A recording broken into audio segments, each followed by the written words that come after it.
much. 43 years so far. 43 years in this game. Yeah, as a player and a coach. 29 years in the minor leagues. So I've rode a couple of buses. Yeah, those buses. I don't want to know about that. Actually, they're better now than they were. Yeah, but I'm getting stiff. Yeah, tell me about it. So, when you got to the big leagues, compared to what you've been doing this a long time now as a pitching coach. Remember, we didn't have pitching coaches. No, they roved. Yeah, and now you're lucky manager, and that was it. Right. How do we get by and these guys can't? You got me. I think that's a big discussion with a lot of people.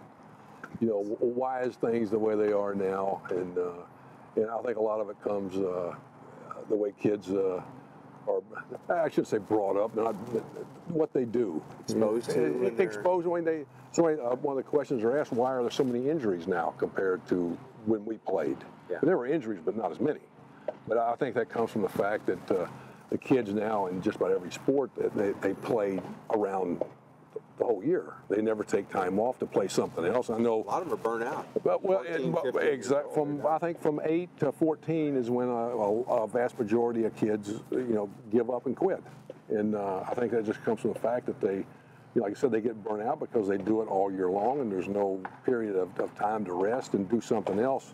I know the greatest thing I learned more about, I think, competing by playing basketball. Obviously I played baseball in the spring and the summer, and then basketball season come along, we play basketball. My dad wouldn't let me play football because it wasn't that big, and didn't want to get hurt. But he saw you, maybe did you have a little arm? Yeah, exactly. They knew there was a chance that I could do something. If you get hurt, then you have no chance, obviously, doing football. But and there's the different seasons, and but the basketball taught me a lot about competing, and and that was a big thing. And baseball wasn't year-round. I wasn't pushed into doing it. It wasn't pressured into doing it. Fortunately, my father didn't do that, and he was a professional player for 16 years in the minor leagues and about a month with the White Sox. So I was fortunate in that fact that he didn't really, push me. He was there for me when I wanted to ask questions and stuff. But I think now you get the parents are a little bit more a parent coach, all of them. Yeah. So it puts a lot of pressure on the kids, and I think that's one of the things that you need to get away from as a parent. Let the coaches do the coaching, go and just tell your kids to do the best they can and try the hardest, and I love you. What else is there?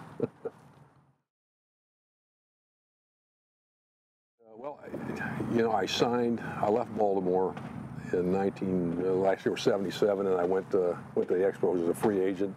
Signed a whopping contract for 6 years, $1,750,000 for 6 years, which to me was the most money I'd ever seen in my life. And I had a great year the first year, won 20 games, and that was really, really special. But we had a lot of friends up there, and my dad had played there, so we got to see some people along the way that he had known. But leaving there, in a nutshell, the franchise. Absolutely. They are, it's a hockey town, obviously. In I played in Three Rivers. Really. So it's a hockey town.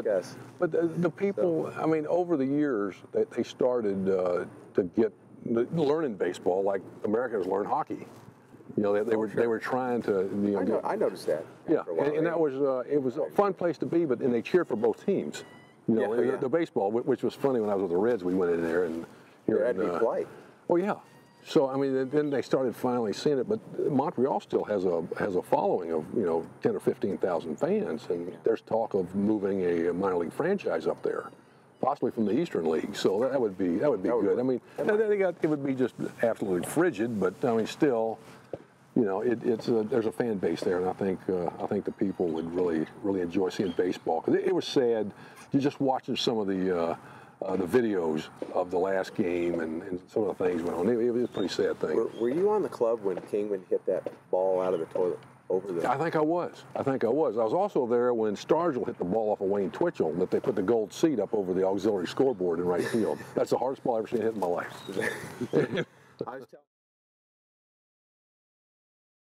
I just want to thank you for when I made my Major League debut for hanging the 0-2 Yeah, right. Yeah, I want to thank you for that. Absolutely. You're one of the 2,000 guys that got hits. All right.